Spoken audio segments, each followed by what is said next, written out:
Hi YouTube, welcome back to the channel. An update video. We haven't done one of these in so long. It's been like a while, but I feel like so much stuff has happened with the boys and it's really hard for me to keep track of what stuff I've already told you guys on like random videos, and so I thought I would just do like another video updating 100% on everything going on in our lives and with the boys, because people ask the same questions a lot and want to know the same things, and I have people on all different parts of the internet and social media world, so it's just easier for me to just like make one general video updating kind of like everybody, just because I obviously share my YouTube videos everywhere. So I have a list of all the stuff to talk to you guys about that has been going on. Some is really good, some is not so good and negative, so we will see.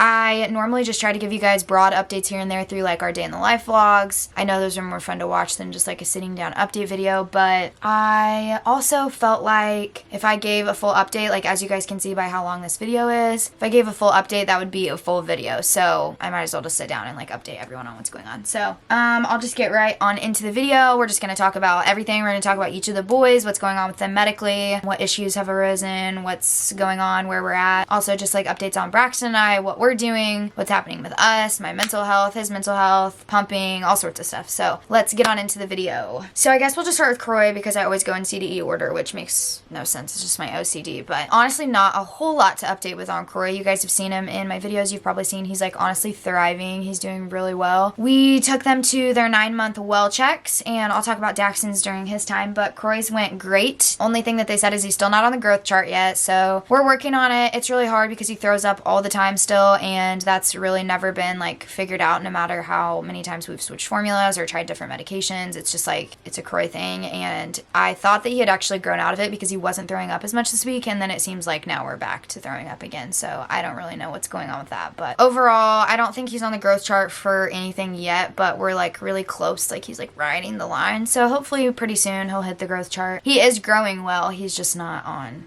the growth chart for a 10-month-old, but again, he's pretty much a 7-month-old. So he had an eye appointment that went well. They said he has astigmatism, which is relatively normal, but he didn't need glasses or anything, so we have just another checkup in a year. When we went to that well check, they said that he is pretty much now a normal caught up baby, besides the fact that he doesn't take bottles. So that was really exciting to me by all the things that he's doing, his like motor skills and social skills, even like his PT developmental stuff. He's hitting his milestones for a 7-month-old, so that was really exciting. Like he's slowly starting to catch up and be on the normal track for his age. So that's great news. He's still rolling both directions. He hates to sit, but he will if you like force him to. He's really active and engaging with toys and with brother and all sorts of stuff. He loves to play with his feet. He pats his toys from both hands to the other. So he's like pretty much caught up and doing all things normal for a baby his age, besides the fact that he does not eat. So we're working on that still. He is in OT and PT therapy. His OT comes once a week, so she works with him on eating skills,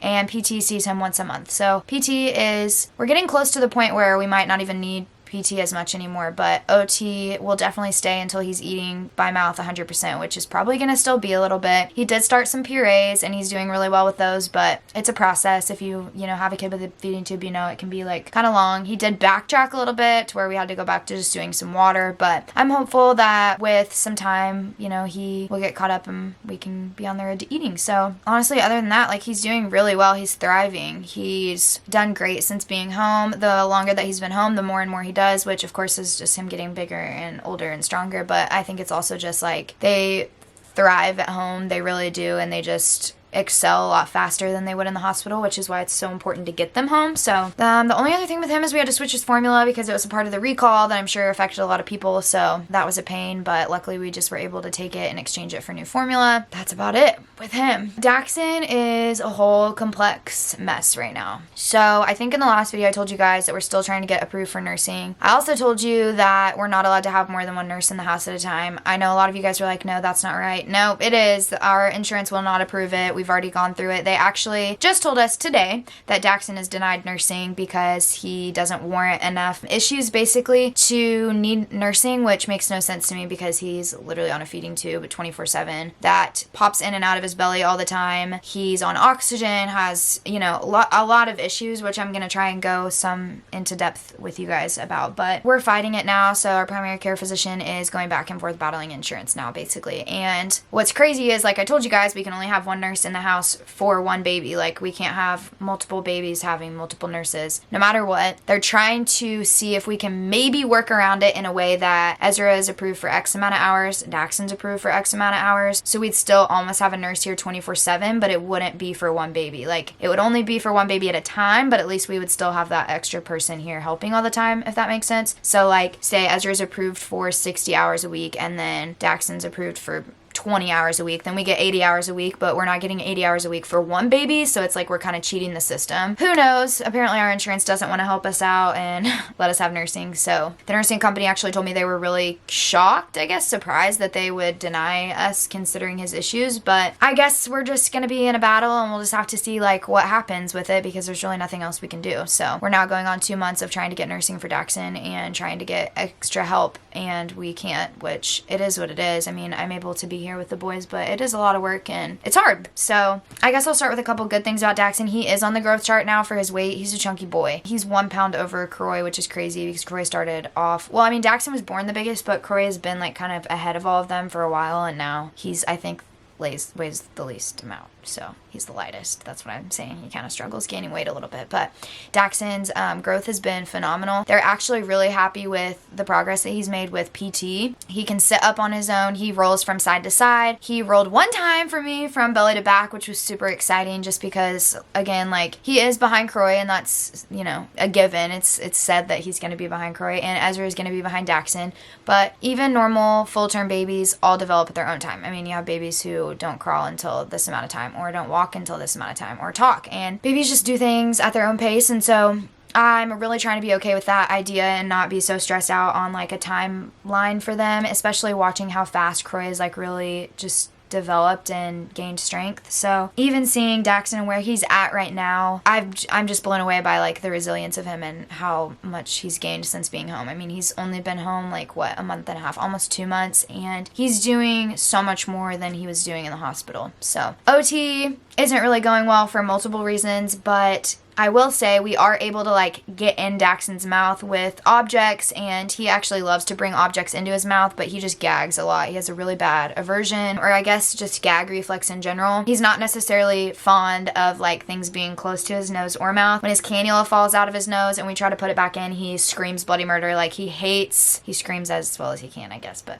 he hates things being around his nose and mouth. So the fact we were able to even get in there and do like, you know, gum massages and oral support for him was huge for us. But I do think that he is going to take the longest out of all of them to eat by mouth, just because it's a really long process, and with his esophagus and everything, like, he just has a lot of issues. So the biggest thing right now with him is we are taking him to Boston. We're back at the Boston thing. I was really hoping that we could avoid this, but I'm not feeling very confident with his care and with how things played out with everything with his health. So unfortunately, we are taking him to Boston for a second opinion. I'm in the process of going through that now. I'm thinking it's going to be a battle with insurance, considering we didn't even get approved for nursing, so we'll see how that goes. But his pediatrician is all for writing a letter to support us going there and saying that it's a medical necessity because his issues are too complex for anybody who's in network. We just don't feel like our hospital has really taken the initiative to give him the best care possible. So basically, if you guys have heard him before, you've probably noticed he has very little to no sound, and we were told multiple times by surgeons and physicians at the hospital that it was just because of his defect. Come to find out through my support groups and such, that's not the case, and they likely told me he had damage to his vocal cords. So I, being the advocate for my kids, the best advocate, I just went straight to the doctor and was like, I want him to have an ENT follow-up. Like, I need to know what's going on. And she was like, I think he has damage to his vocal cords too. I wondered about this, why that wasn't brought up or mentioned, or why we didn't have that taken care of before that visit. I have literally no idea, because I would think that surgeons would be smart enough to know that he had damage. Sorry, but that's just ridiculous in my opinion. So we took him to an ENT after waiting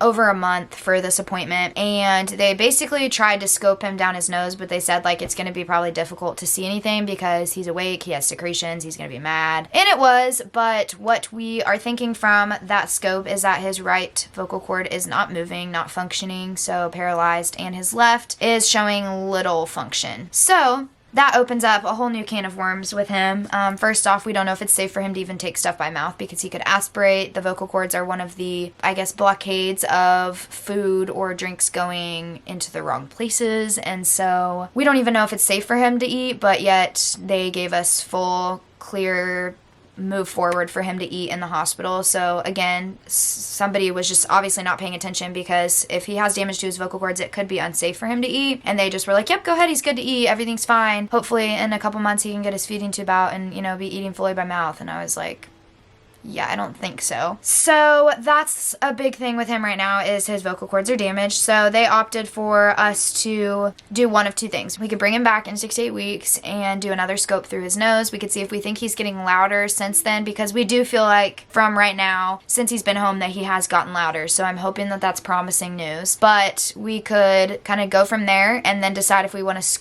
like take him and do a formal scope, or we could just go ahead and set up the formal scope, take him to the OR. He'd have to stay overnight. We'll do like an actual scope to see the damage and what's going on. I decided, knowing in the back of my brain, which I didn't tell the hospital about, that we were going to go to Boston at some point, or that's the goal, to give it 6 to 8 weeks and we'll kind of go from there, because I don't want to have to put him through the trauma of going to the OR twice and scoping him and doing whatever else to him. So he's been through enough before, you know, without us taking him and doing excessive amounts of scopes just for basically our knowledge, because at the end of the day, it's not going to change it. If he has damage, he has damage. If it's going to return, it's going to return, whether or not I scope him next week or in 2 months. So I'm going to be patient and just kind of let it play out, giving it to God, praying about it. I'm really hoping like he'll have some sort of voice or function. They said he will likely have some sort of voice. It's just going to kind of depend on how much function he returns. The right could come back and be normal again. It could heal itself, or the left could learn to compensate for the right, and that's how we will make noise. I guess it's also based on whether or not the right vocal cord was paralyzed open or closed, on whether or not he'll be able to eat safely and make sounds. So there's a lot that's just playing into that right now. As far as treatment, people keep asking, like, you know, what does that mean? We don't know yet. I mean, I don't fully know. I know that there is stuff like nerve reintervention, where they take a nerve and basically like put it there to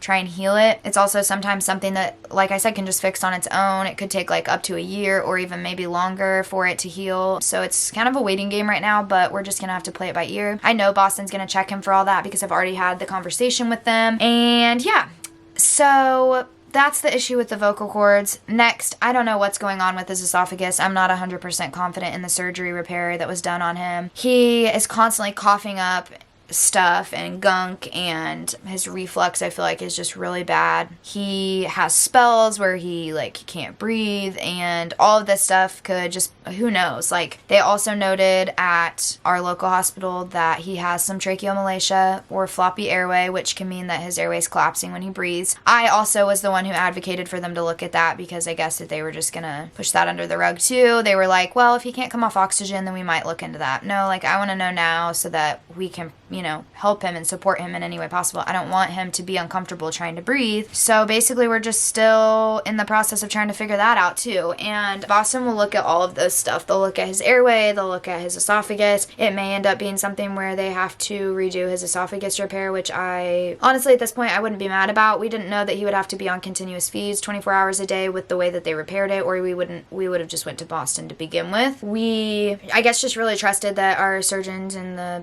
team at a children's hospital could take good care of him and do the repair properly. But my mom gut is telling me that something's just not right with him, and there's just too many issues that he has going on. He still smiles and laughs and plays. He does the things that a normal baby does, but I can tell that in his chest and lungs and esophagus and vocal cords, this whole area is just is damaged. And I just want to make sure that we're supporting him in the best way possible, and that we 100% know the severity of all of his issues and what we need to do to fix it, and support him. So there's that. Another issue is that we think that he has what's called VACTERL syndrome, which it's VACTERL.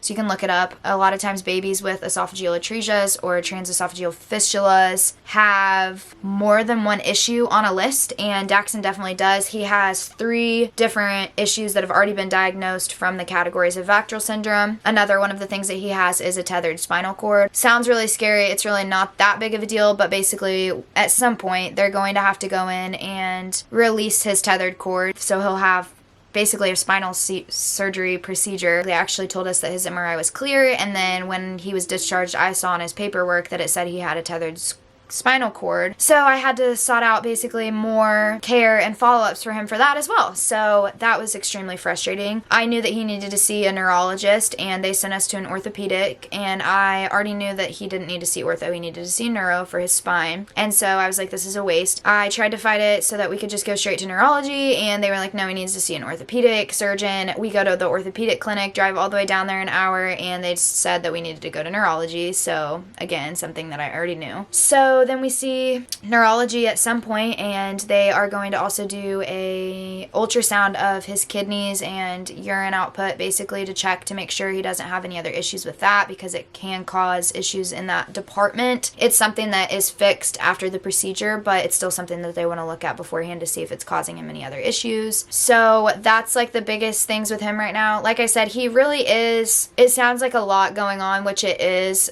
Don't get me wrong, we're stressed out about it, but it's not like he's not normal. Well, he's not normal, but he isn't being held back developmentally. It's just the fact of like, he's not going to be able to eat comfortably or breathe comfortably if we can't get these things fixed. So it's stuff, again, I'm blessed that we're able to fix some of this stuff, but I fear that we're going to end up in a place where it's too late or where he suffers permanent damage, and I'm not going to do that if we can prevent it. So we're seeking out that too. He also had a nerve damage, his eye, so he now has what's called Horner syndrome, which isn't really a big deal. It just makes his eyelid a little droopy, and his pupils are 2 different sizes. But again, something that probably could have been avoided. Boston does like nerve imaging while they do the esophagus repair to try and avoid damaging nerves to the eye, the vocal cords, etc. We didn't know this, you know, you live and learn, I guess, but it's a pretty big price that we're paying for just trusting, I guess, the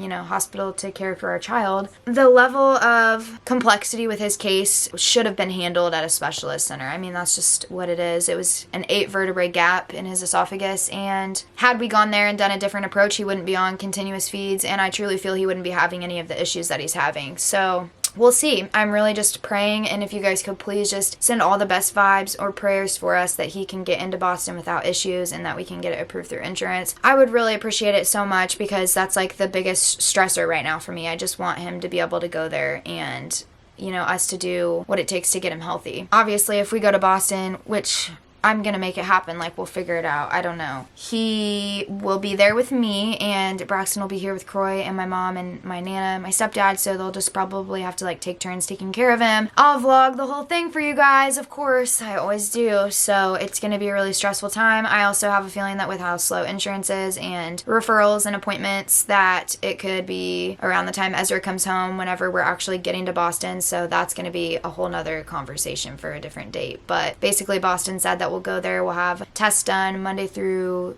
Thursday or Tuesday through Thursday, something like that, and then you meet Friday with all of the people involved in his care. So, the ENT groups, there's like a dietitian that comes, we can have neurology, look at his MRI of his spine. There's literally, you meet with all of these people, and they've went in and checked everything that was necessary to check. So I am excited but also nervous just for all of this to play out, so we'll see.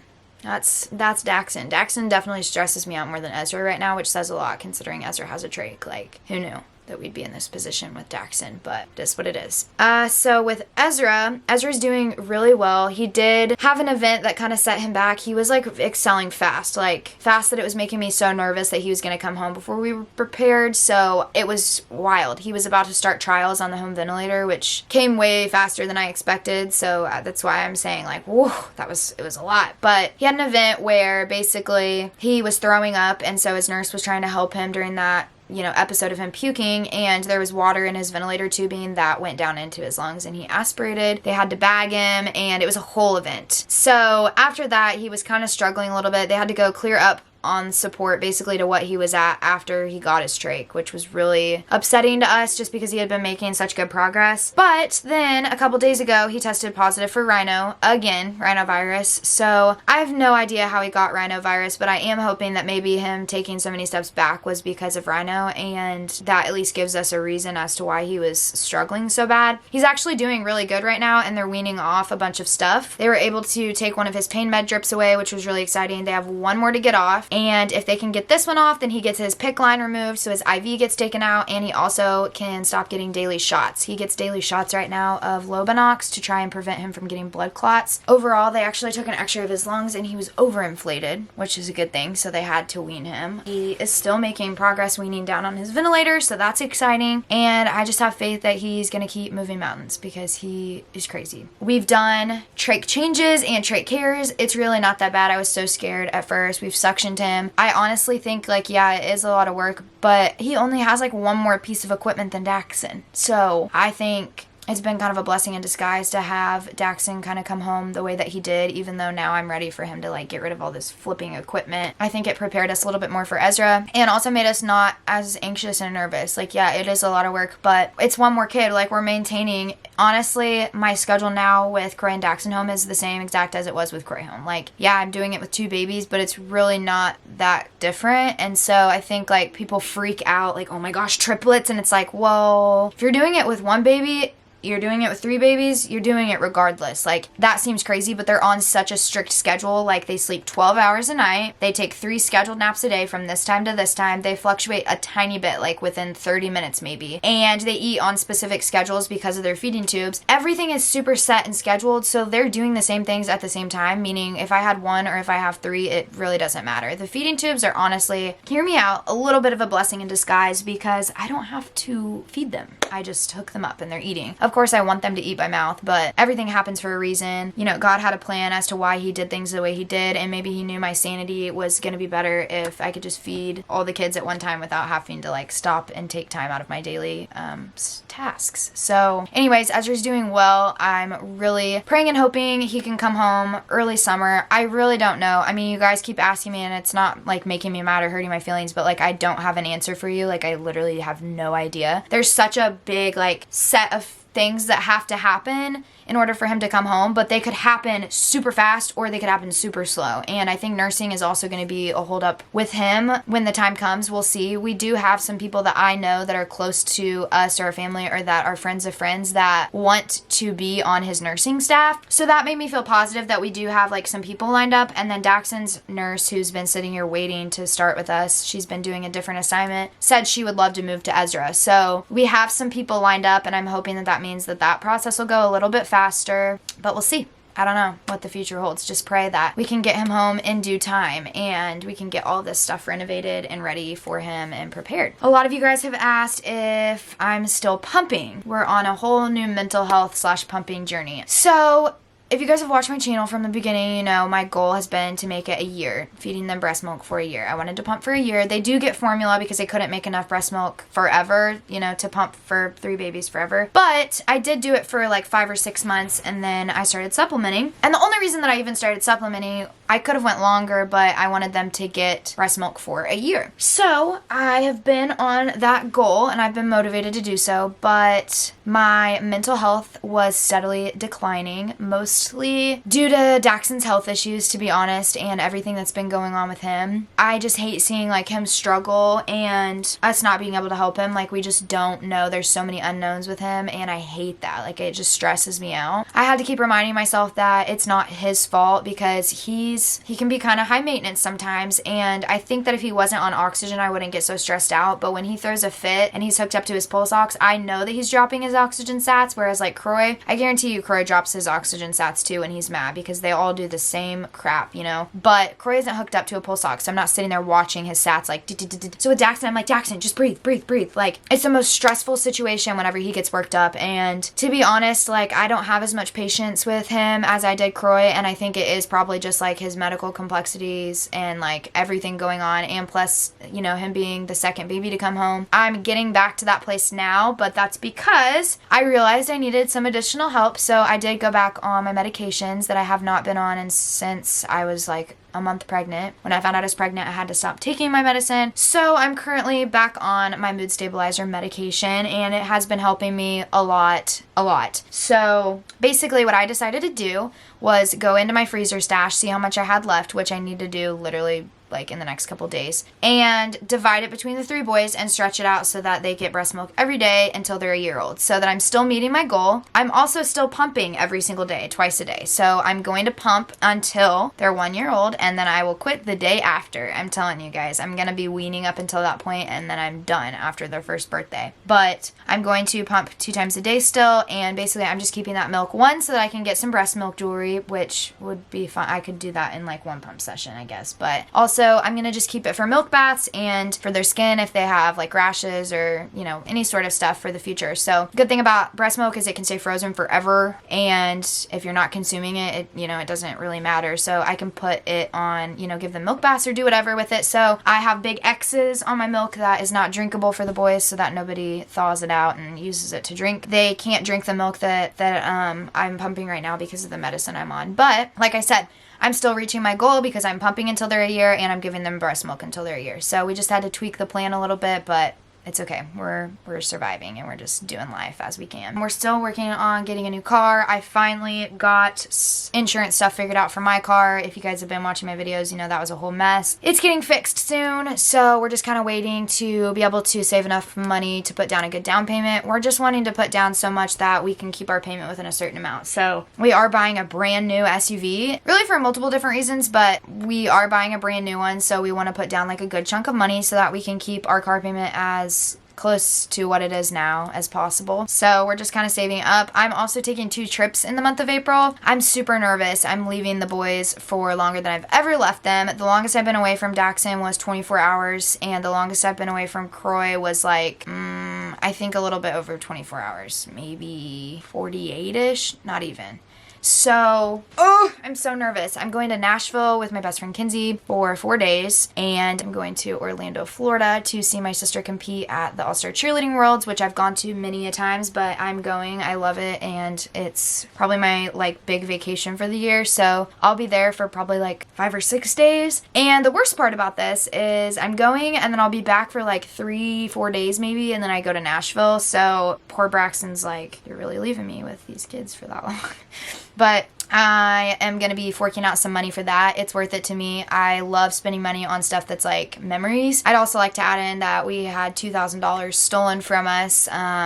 It's a whole long story about, I don't even know how it happened, to be honest, but $2,000 stolen from us, and so if we had that money, to be fair, we would be buying a car already. We would have already bought a car, but it is what it is. So I think the last thing to tell you guys is they're almost a year old. Boy's birthday is May 6th. You guys, a lot of you have been on this journey with us like the whole time. I could cry just sitting here talking about it right now. I'm getting emotional. I'm not going to cry. They're almost a year old. I sat in this spot on this bed pregnant talking to you guys about like mental health and stuff, and it's just wild that we're here now, and it's gone by so fast. You guys are the sweetest souls on the history of the planet Earth. I love you guys seriously so much, and so many people have asked if we would start a GoFundMe for the car or like all this stuff, and I'm like, no, we're not doing that. But I appreciate you guys asking and trying to be supportive. Like, I love you all. It means the world to me. You guys watching my videos and just being here to support our family is like all I could ask for, so I appreciate it so much more than you know. I did decide to start a registry for their first birthday just for some stuff that we need. I'm not going to put too much stuff on there. There is stuff that I want to get for them, like because they're getting older, and then of course like getting bigger clothes and stuff. So I'm going to link their first birthday registry. Seriously, do not feel obligated to buy stuff. I've had people keep asking me, so that's why I'm sharing with you guys that I'm doing it, because I know some people genuinely like just want to send them like developmental stuff like toys or whatever, or clothes, and like we appreciate it so much, but I swear it's not necessary. They're very well taken care of. We appreciate you guys, all of you, just everybody, and thank you so much for being on this journey with us. We love you so much. New video coming ASAP, so be ready. Got some good content coming soon for you, and hope that you all enjoy it. Also, in regards to their first birthday, I decided not to do their first birthday celebration until Ezra's home. So I'm of course gonna go ahead and like probably do their like, I don't know, gifts and stuff from like family if they buy them beforehand, but we're not gonna throw them a birthday party until Ezra's home because it's just not fair. This doesn't seem fair, especially because I don't think he'll be home like too terribly long after. So anyways, also I have linked for you guys my Amazon favorites lists. I've been compiling all of my favorite stuff for everything. It started with like the triplets nursery. Now I'm just starting like my favorite triplet everything basically, or just stuff in general for babies. So make sure that you guys go check that out if you are having babies or you haven't already. All sorts of stuff. I love you guys so much. Thank you for being here, supporting us, supporting our family, and we will see you in the next video.